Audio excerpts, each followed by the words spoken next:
समाधानाच्या उजेडात पाहिल्यावर दिसते, आनंद आणि सुख मनातच लपलेले असते. झीज नेहमी सत्याचीच होत असते, कारण त्याला स्वतःचे खरेपण आयुष्यभर सिद्ध करावे लागते.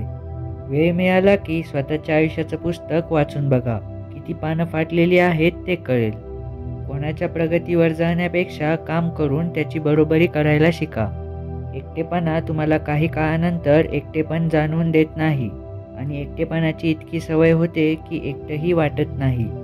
नाराज नाही आहे मी कोणावर, पण ज्यांना आपलं मानलं होतं ना, त्यांनी शिकवलं आपलं कोणीच नसतं. आपला निर्णय चुकेल या भीतीने कुठलाच निर्णय न घेणे हाच मुळात एक चुकीचा निर्णय असतो. सर्वोत्तम आणि सकारात्मक हेतूने कर्म करणारी कोणतीही व्यक्ती अधोगतीला जात नाही. जे आपल्याबद्दल गैरसमज करून घेतात त्यांना समजविण्यासाठी वेळ वाया घालवण्यात अर्थ नाही. प्रत्येक वस्तूची किंमत वेळ आल्यावरच समजते. निसर्गाकडून फुकट मिळणाऱ्या ऑक्सिजनसाठीही दवाखान्यात गेल्यावर पैसे मोजावे लागतात.